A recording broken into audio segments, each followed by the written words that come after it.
Dear students, कैसे हो?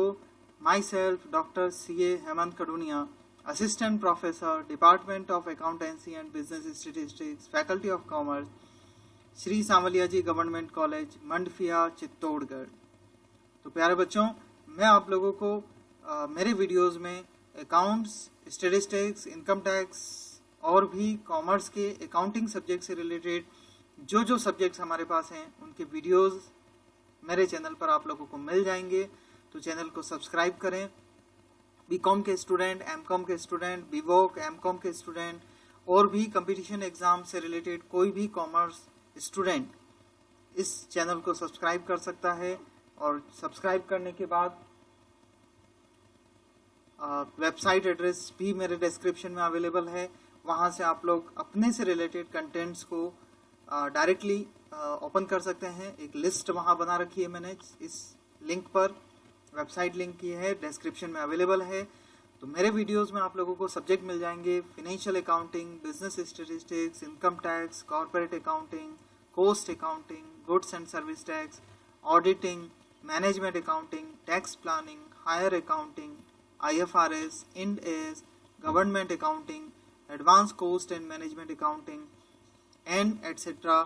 और अगर आप लोगों को इसके अलावा भी किसी कंटेंट में एक्सप्लेनेशन की जरूरत हो तो जो वीडियो है उसके अंत में आप लोगों को ईमेल आईडी और व्हाट्सएप नंबर अवेलेबल करवाया है मैंने। उसके अंदर आप लोग मुझे कंटेंट भेजकर इन्फॉर्म कर सकते हैं कि सर इस पे आप वीडियो बनाकर हमें बताएं। तो चलिए मैं आज के वीडियो कंटेंट पर आप लोगों को लिए चलता हूं। आज हम लोग स्टार्ट करेंगे profits in लिeu of salary. Profits in लिeu of salary मतलब सैलरी, वेतन चेक के अलावा मिलने वाले अन्य प्रकार के लाभ। इसके अंदर बच्चों अगर हम लोग कवर करना चाहें तो सबसे पहले नंबर पे जो आएगा वो होगा कि निम्न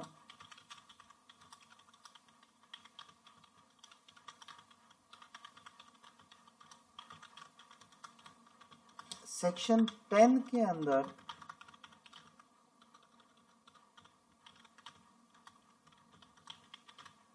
इनकम टैक्स एक्ट में जो एग्जेम्पशन अवेलेबल हैं उनमें से जो एग्जेम्पशंस हैं वो इस पहले पॉइंट में कवर की गई हैं। तो मैं इनको आपको अभी एक्सप्लेन करने जा रहा हूं। रिटायरमेंट बेनिफिट्स भी आप इसको कह सकते हैं, क्योंकि इस टॉपिक को मैं रिटायरमेंट बेनिफिट से जोड़ने वाला हूं। रिटायरमेंट बेनिफिट्स कवर होने वाले हैं। बहुत ही इंपॉर्टेंट टॉपिक है बच्चों आप लोगों के लिए, सैलरी चैप्टर के लिए। तो सबसे पहले जब रिटायरमेंट बेनिफिट की बात करते हैं तो हमारे सामने शब्द आता है earned leave salary. Earned leave salary का मतलब है जो व्यक्ति प्रत्येक वर्ष, प्रत्येक माह जैसे छुट्टियां मिलती हैं, वो छुट्टियां अगर वो इकट्ठी करता है, लीव को अपनी इकट्ठी करता है और रिटायरमेंट पे उसको उन लीव का, छुट्टियों का पेमेंट मिलता है, तो हम लोग उस मिलने वाली अमाउंट को, रिटायरमेंट पे मिलने वाली अमाउंट को बोलते हैं अर्न्ड लीव सैलरी। ये ड्यूरिंग द सर्विस भी मिल सकती है, आफ्टर द रिटायरमेंट भी मिल सकती है। तो हम लोग आने वाले टाइम पे इस टॉपिक को डिटेल में बात करने वाले हैं। इसके बाद बच्चों हम लोग कवर करेंगे ग्रेच्युटी। इसके बाद हम लोग कवर करेंगे एक वर्कर को रिटायरमेंट के बाद मिलने वाली पेंशन से रिलेटेड। उसके बाद हम लोग कवर करने वाले हैं रिकॉग्नाइज्ड प्रोविडेंट फंड। इसके बाद रिटायरमेंट बेनिफिट में और आएगा statutory provident fund, approved superannuation fund.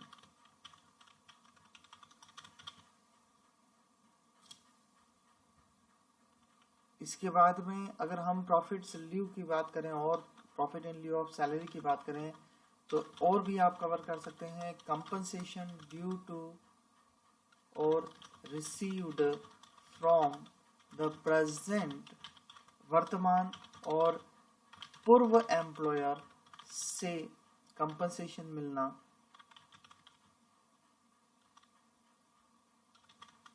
चाहे वो रिट्रेंचमेंट मतलब कटौती विद एम्प्लॉइज की कटौती के कारण मिली हुई हो, उसे हम इस पॉइंट में कवर करेंगे। इसके बाद में कंपनसेशन जो किसी व्यक्ति को अपने स्वैच्छिक सेवानिवृत्ति के कारण मिला हो, वो हम लोग इस पॉइंट में कवर करने वाले हैं। और जनरल वे में एक और होता है amount received from insurance company with bonus under the key man insurance policy. तो आने वाले पॉइंट्स में, आने वाले वीडियोस में हम लोग इसको कवर करने वाले हैं, तो रेगुलर जुड़े रहिए। हम लोग कंसंट्रेशन के साथ आप इस वीडियो को देखते रहें, एक एक करके हम लोग इन टॉपिक्स को कवर करने वाले हैं। तो अब हम लोग सबसे पहले लेंगे अर्नड लीव सैलरी को, लीव एनकेशमेंट जिसे कहा जाता है, और बड़ा ही इंपॉर्टेंट टॉपिक है।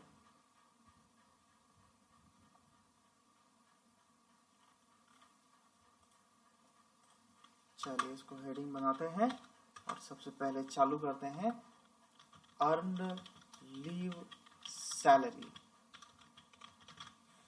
एक बार फिर से बता दूं, एक वर्कर को जो छुट्टियां मिलती हैं उन छुट्टियों के पेमेंट को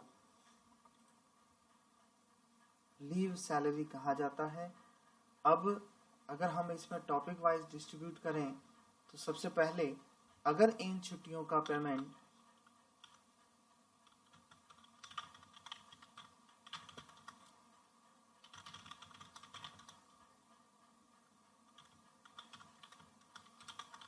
सर्विस में रहते हुए, इन छुट्टियों का पेमेंट सर्विस में रहते हुए उठाया जाए तो ये अमाउंट फुल्ली टैक्सेबल होता है सभी एम्प्लॉइज के लिए। ये अमाउंट सभी एम्प्लॉइज के लिए फुल्ली टैक्सेबल होगा अगर सर्विस में रहने के दौरान ये अमाउंट उठाया गया है तो। चलिए अब बात करते हैं eight the time of retirement की। अगर किसी वर्कर को रिटायरमेंट के टाइम पे मिला है तो अगेन हम हमारी कैटेगरी को दो पार्ट में डिस्ट्रीब्यूट करेंगे।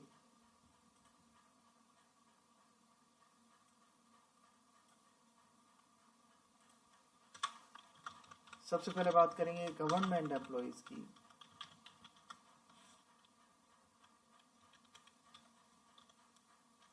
बच्चों, गवर्नमेंट एम्प्लॉइज के लिए चाहे वो सेंट्रल गवर्नमेंट के हों या स्टेट गवर्नमेंट के हों, इनके लिए ये अमाउंट फुल्ली एग्जेम्प्ट है, ये आपको याद रखना है। सेक्शन 10 ब्रैकेट 10AA ब्रैकेट 1 के अंदर ये एग्जेम्प्ट रहता है। सेक्शन 10 ब्रैकेट में 10AA ब्रैकेट स्मॉल 1 में ये एग्जेम्प्ट है। चलिए अब बात करते हैं अदर एम्प्लॉइज की। अदर एम्प्लॉइज के लिए बच्चों जो रूल दिया गया है वो है निम्न में से जो भी कम हो, least of the following. 4 points अपने को दिए गए हैं, इन 4 पॉइंट्स में से जो भी अमाउंट कम होगा वो अमाउंट एग्जेम्प्ट करना है। तो सबसे पहले जो अमाउंट है वो है वास्तव में प्राप्त राशि, leave salary, leave encashment actually received. इसके बाद बच्चों हमारे पास है 10 मंथ्स एवरेज सैलरी। इसके बाद हमारे पास नेक्स्ट पॉइंट जो है वो है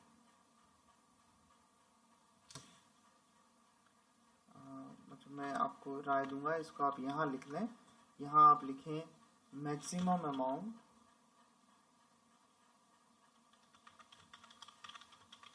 ₹3 लाख। एक पॉइंट आपको और लेना होगा, leave encashment of unavailed leave on the basis of average salary। इसका मतलब हुआ ये जो छुट्टियां नहीं ली गई हैं जिसका पेमेंट उसे मिला है, इनकम टैक्स रूल्स के अनुसार उसकी कितनी छुट्टियां बची हुई हैं वो आपको लेकर और यहाँ कैलकुलेशन करनी होगी एवरेज सैलरी के आधार पर। तो जब आप यहाँ पर सैलरी के मीनिंग की बात करेंगे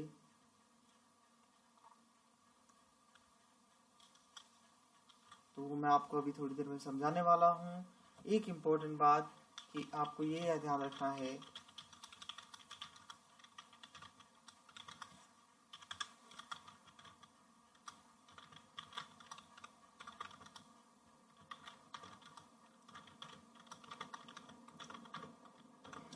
मैंने आपको अभी इनकम टैक्स शब्द कहा।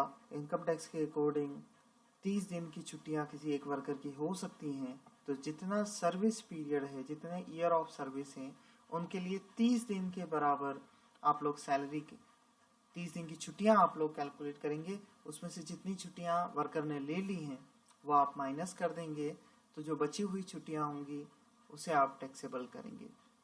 इसके लिए बहुत एग्जाम्पल हम लोग अभी थोड़ी देर में लेने वाले हैं, आप लोगों को बहुत अच्छे से समझ में आ जाएगा। एक बार हम लोग पहले कवर कर लेते हैं, इनमें जो सैलरी शब्द आया उसका क्या मीनिंग रहेगा। तो salary for the purpose include basic salary, DA if in terms of employment,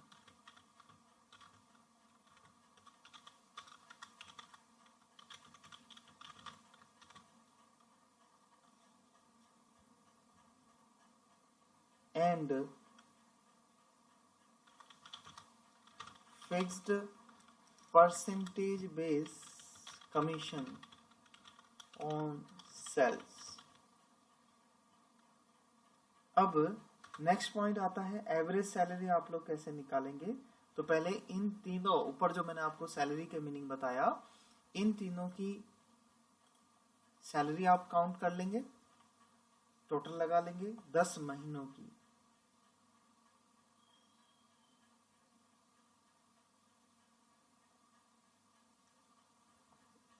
तो एवरेज सैलरी मीन्स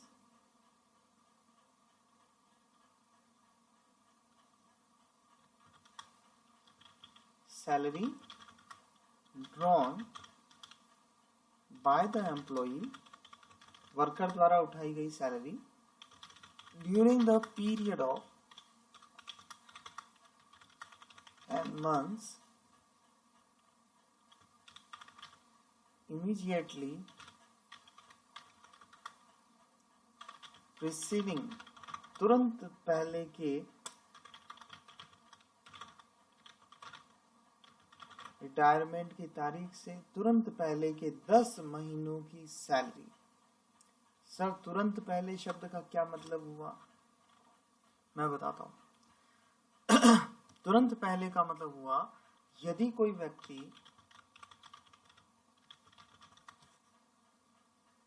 16 दिसंबर 2020 को रिटायर होता है तो इससे 10 महीने बैक करिए, एग्जैक्टली 10 महीने बैक करिए, इससे तुरंत पहले के, तो यह हो जाएगा 16 मार्च, अप्रैल, मई, जून, जुलाई, अगस्त, सितंबर, अक्टूबर, नवंबर, दिसंबर। यस, तो 16 मार्च 2020 से 15 दिसंबर 2020 तक की आप सैलरी इसमें कवर कर लेंगे। ठीक है बच्चों, तो 16 मार्च से 20 हो रहे ना, 1 मिनट। तो 16 दिसंबर 2020 को अगर कोई रिटायर होता है तो उससे ठीक पहले के 10 महीने जो कि 16 फरवरी से चालू होंगे, 16 फरवरी से 15 दिसंबर तक इन 10 महीनों की सैलरी आपको काउंट करनी है और उसका एवरेज निकाल लेना है। मतलब 10 महीनों की टोटल लगा और डिवाइडेड बाय 10 कर दो, जिससे वो एवरेज कैलकुलेट हो जाएगा। इसके बाद में एक और बात आपको याद रखनी है और वो है फ्रैक्शन ऑफ ईयर। देखिए सर्विस पीरियड जब आपको प्रश्न में दे रखा होगा तो वो लिखा होगा like 15 years 4 months, 15 years 10 months। आपको याद रखना है फ्रैक्शन टू बी इग्नोर्ड, आपको उस फ्रैक्शन को, उस समय को इग्नोर कर देना है। कहने का मतलब ये हो गया 4 मंथ नहीं लेना, आपको दोनों ही दशाओं में 15 साल की सर्विस ही माननी है। इन 4 और 10 को इग्नोर कर देना है, मंथ्स को इग्नोर कर देना है। ठीक है, चलिए अब बात करते हैं नेक्स्ट पॉइंट की और वो है एग्जाम्पल हमारा इससे रिलेटेड। तो बच्चों हम लोग पहले बात कर लेते हैं इसकी कि यदि प्रश्न में गवर्नमेंट एम्प्लॉय लिखा है, हम प्रश्न कर रहे हैं अर्नड लीव सैलरी का, तो at the time of retirement government employ को मिलने वाला अर्नड लीव सैलरी पूरी एग्जेम्प्ट होती है, जबकि अदर एम्प्लॉयज को मिलने वाले के लिए आपको 4 पॉइंट लिखने होंगे।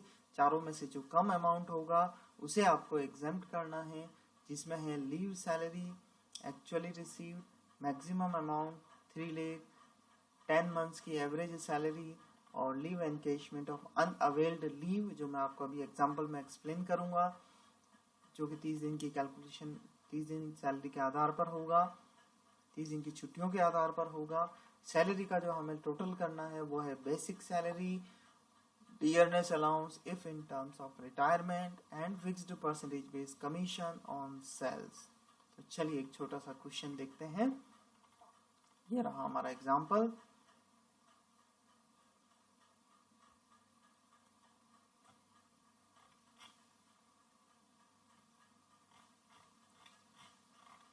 देखिए example, Bhavesh, an employee of a private company, retired from the company on 30th June 2019, 30 जून 2019 को रिटायर हो गए after completing 25 year and 10 months. 30 जून को रिटायर हो गए 25 साल 10 महीने की सर्विस करने के बाद। At the time of his retirement ही received 5,40,000 as earned leave salary. उनके रिटायरमेंट के समय उनको leave salary, earned leave salary का पेमेंट मिला 5,40,000 रुपए। Calculate taxable amount of leave encashment from the following information. अब इनकी इंफॉर्मेशन क्या है देखो, per month salary at the time of retirement 24,000 रुपए, leave availed while in service 15 months, leave entitlement for every completed year of service 1.5 month, और salary from 1st March 18 to 28th Feb 2019 was 22,000 and thereafter it was 24,000। ठीक है बच्चों, तो अब हमारे लिए जो पॉइंट आता है, हमें हमारे 4 पॉइंट लिखने हैं, ये वाले जो मैंने आपको रूल से बताया। हम लिखेंगे सॉल्यूशन के अंदर लीस्ट ऑफ द फॉलोइंग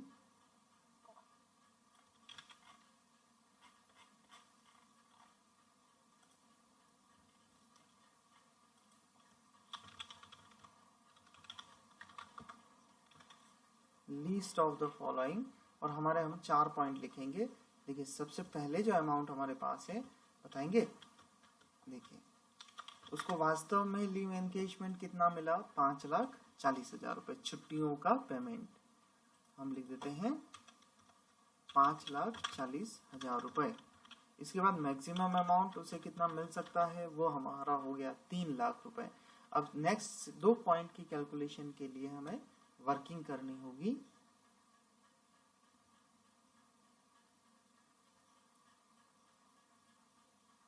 तो पहले अपन सैलरी की कैलकुलेशन कर लेते हैं कि एवरेज सैलरी क्या होगी। ठीक है, एवरेज सैलरी में आप लोग इन पॉइंट्स पे ध्यान दो। रिटायरमेंट के टाइम पे उसकी सैलरी 24,000 है और उससे पहले 28 फरवरी 2019 तक उसकी सैलरी 22,000 रुपए रही है। तो फरवरी के बाद में मार्च, अप्रैल, मई, जून, क्योंकि वो जून में रिटायर हुआ। मार्च, अप्रैल, मई, जून 4 महीने में उसकी सैलरी 24,000 है। उसके पहले के 10 महीने की सैलरी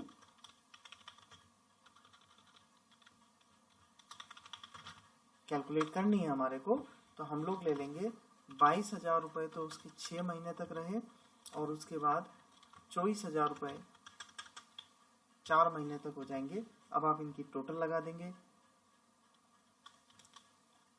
24,000 इंटू 4 और 22,000 इंटू 6, फिर जो भी टोटल आएगी आप उसमें 10 से डिवाइड कर देंगे।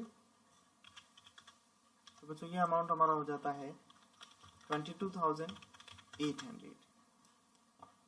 तो मैं ये कहना चाह रहा हूँ कि जब आप एवरेज सैलरी निकाल लिया 10 मंथ्स का, तो यहाँ पे आ जाओ, 10 months average salary 22,800 into 10। Point number 3 पूरा हो जाएगा, 2,28,000। अब लास्ट पॉइंट हमारे पास बचा है कि उसको कितनी अनअवेल्ड लीव बची हुई थी। इसकी वर्किंग करने के लिए हमें एक वर्किंग नोट बनाना होगा, उसको आप समझने की कोशिश करना। देखो मैं ऐसे बना के बताता हूँ आपको, टेबल वाइज बताता हूँ, जल्दी से समझ में आ जाएगा। मैं यहाँ लिख रहा हूँ एज पर कंपनी, और यहाँ लिख रहा हूँ as per tax rule, total leave, फिर इसमें से लेस कर दो लीव अवेल्ड, कितनी छुट्टियां ले ली, तो फिर अपने पास क्या बच जाएगा, लीव अनअवेल्ड, कितनी छुट्टियां नहीं ली। उसने कितने साल सर्विस करी थी, देखो दे रखा था 25 साल 10 महीने, 10 महीने को ड्रॉप कर दो, 25 साल लेना है। और 25 साल के बाद में एक और क्वेश्चन में इंफॉर्मेशन है कि उसे हर साल कंप्लीटेड ईयर में 1.5 महीने की छुट्टी मिलती है, तो ठीक है। और उसके पास 15 महीने की छुट्टियां वो ऑलरेडी ले चुका है।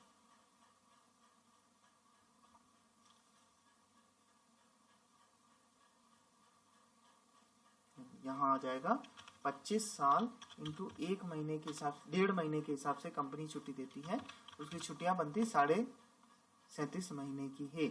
अगर हम 25 साल, इनकम टैक्स आप लोग जानते हैं 30 दिन की रूल है हमारे पास में, तो 1 महीने की अगर छुट्टी देता है तो उसकी छुट्टियां 25 महीने की बनती हैं। उसने 15 महीने की छुट्टियां ले ली हैं, अवेल कर ली हैं, तो कितनी बच गई, एक्चुअल में तो उसके पास में 12.5 बची, लेकिन as per tax rule 25 minus 15 10 महीने की छुट्टी बचती है। तो ये 10 मंथ्स टैक्स रूल के अकॉर्डिंग हमारे लास्ट पॉइंट में कवर हो जाएगा, calculated on the basis of 30 days. तो 30 डेज के बेसिस पे हमने कैलकुलेशन कर ली है। एवरेज सैलरी हमारी है 22,800 और हमारा टैक्स रूल के अकॉर्डिंग अमाउंट आया है 10 मंथ्स, तो इसको हम 10 मंथ से मल्टीप्लाई कर देते हैं।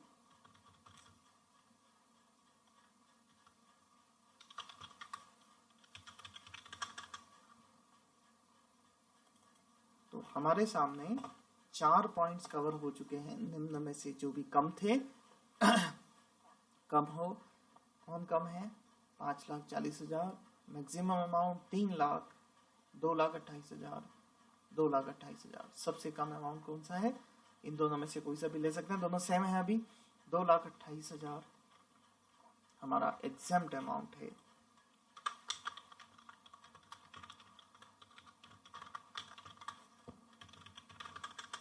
तो फिर टैक्सेबल अमाउंट कितना होगा, 5,40,000 रुपए इसको मिला, जिसमें से 2,28,000 एग्जम्प्ट है, तो बाकी का अमाउंट आप टैक्सेबल कर देंगे 3,12,000 रुपए। ठीक है बच्चों, तो ये था रिटायरमेंट का पहला पॉइंट। आने वाले वीडियोस में इसकी और हम लोग प्रैक्टिस करने वाले हैं, तो कंसंट्रेशन के साथ जुड़े रहो। अपने दोस्तों को, कॉमर्स स्टूडेंट्स को और सब्सक्राइब करवाओ। आज के लिए इतना ही, थैंक यू। स्टूडेंट्स, आप लोग मेरे पुराने बनाए हुए वीडियोस और फ्यूचर वीडियोस की लिस्ट पाने के लिए स्क्रीन पे आप लोगों को जो गूगल साइट एड्रेस आ रहा है, इस एड्रेस पर आप लोग वेब ब्राउज़र में टाइप करके और वीडियोस पर जा सकते हैं। कैसे जा सकते हैं मैं थोड़ा सा आपको एक्सप्लेन कर रहा हूँ। आप लोग इस एड्रेस को जैसे ही अपने वेब ब्राउज़र में टाइप करेंगे तो आपका वेब ब्राउज़र कुछ इस तरीके से साइट आपके सामने ओपन कर देगा। इसके अंदर आप लोग मेरे YouTube चैनल को पहले जो नए स्टूडेंट्स हों उनको वो सब्सक्राइब करें ताकि आप लोगों को सारे वीडियोस रिसीव करने में आसानी रहे। इसके बाद देखिए ऊपर की तरफ मैंने सब्जेक्ट वाइज लिस्ट दे रखी है, एक बार यहाँ नीचे की तरफ भी लिंक है।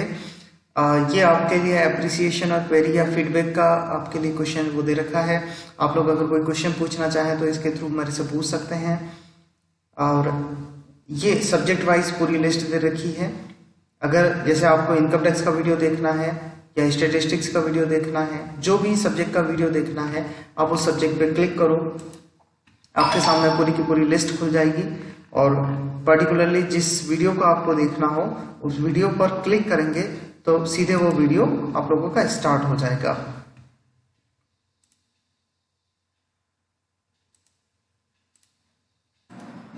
डियर स्टूडेंट्स, इन केस आज के वीडियो में आपको कोई भी प्रैक्टिकल प्रॉब्लम आती है या कुछ भी आपको समझ में नहीं आया हो तो आप मुझे ऑफिस टाइमिंग में ये जो स्क्रीन पे आपको नंबर दिखाई दे रहे हैं इस पे व्हाट्सएप मुझे कर सकते हैं और ईमेल से भी आप मेरे से क्वेरीज पूछ सकते हैं। ईमेल आईडी है मेरा hemantkaduniya@gmail.com। ठीक है, थैंक यू।